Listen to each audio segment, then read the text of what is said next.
Hello friends, Shashi Agarwal economics and law classes के अंदर मैं आप सबका अभिनंदन करती हूँ। आज से हम लोग जैसे एग्ज़ाम टाइम आ रहा है तो स्टूडेंट्स को होता है कि वेरी शॉर्ट पीरियड के अंदर उनकी रिवीजन हो जाए। तो 5 मिनट्स के अंदर we are going to revise the very important question, how price and output is determine under perfect competition. अगर आपको मेरा ये वीडियो यूजफुल लगता है तो please do like it, share it and also subscribe my channel Shashi Agarwal economics and law classes. So this is my app Edusum app, जिसको आप Google Play Store से डाउनलोड कर सकते हो। ये जो ऐप है commerce, economics and management students को free study material, free mock test और काफ़ी सारे स्ट्रक्चर कोर्सेज प्रोवाइड करती है।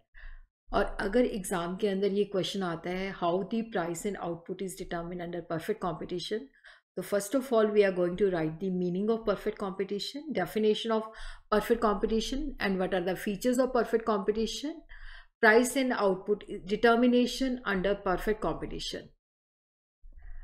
सो परफेक्ट कॉम्पिटिशन हमें पता है एक ऐसी मार्केट सिचुएशन है जहाँ पे बहुत सारे बायर एंड सेलर होते हैं।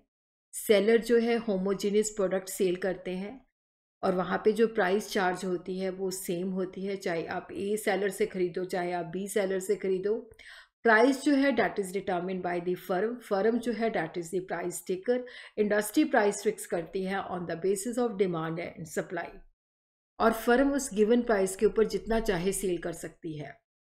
तो यहाँ पे हम देखते हैं कि ये डिमांड और सप्लाई है और यहाँ पे ये प्राइस डिटर्मिन है, तो ये इक्विलिब्रियम आउटपुट है। तो इस गिवन प्राइस के ऊपर जितना मर्जी वो सेल कर सकती है firm.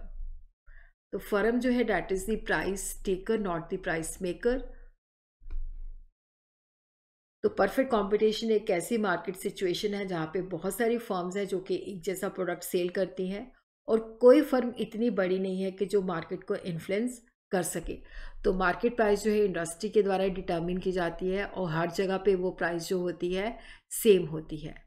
So these are the features: large number of buyer and seller, homogeneous product, independent decision making, free entry and exit of the firm, perfect knowledge, absence of transport, transaction cost, profit maximization, no government regulation and the perfect mobility. Perfect competition के अंदर जो है large number but small size of buyer and seller होता है। कोई buyer seller इतना बड़ा नहीं होता कि जो मार्केट को प्रभावित कर सके। और प्रोडक्ट जो होता है होमोजीनियस होता है, आइडेंटिकल होता है, और बायर और सेलर को पूरी मार्केट के बारे में परफेक्ट नॉलेज होती है और बायर और सेलर के ऊपर कोई रिस्ट्रिक्शन नहीं होती। कोई भी फर्म आसानी के साथ एंटर कर सकती है, कोई भी फर्म आसानी के साथ छोड़ के जा सकती है। तो फैक्टर्स ऑफ प्रोडक्शन के लिए परफेक्ट मोबिलिटी होती है और गुड्स भी परफेक्टली मूव कर सकती हैं। ट्रांसपोर्टेशन कॉस्ट नहीं होती, सेलिंग कॉस्ट नहीं होती, ट्रांजैक्शन कॉस्ट नहीं होती, सेम प्राइस हर जगह पे होती है।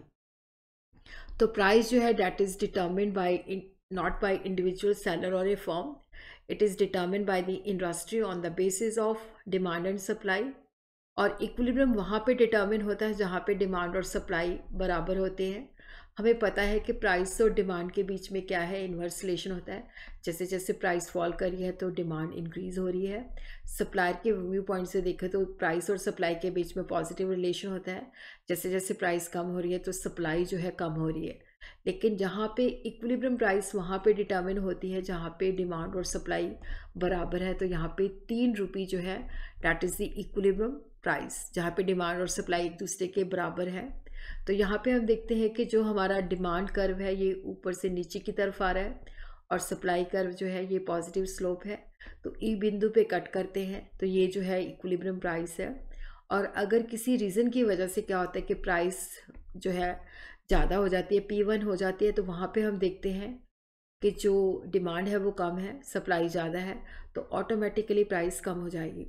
और उसी तरह हम देखते हैं कि अगर किसी रीज़न की वजह से प्राइस नीचे की तरफ आ जाती है तो वहाँ पे हम देखते हैं कि डिमांड ज़्यादा है, सप्लाई कम है, तो प्राइस अपने आप जो है P2 से OP हो जाएगी। तो ये जो प्राइस है that is determine bye the industry. इस गिवन प्राइस के अंदर जो है जो फर्म है वो जितना चाहे सेल कर सकती है। तो फर्म जो है that is the price taker not the price maker.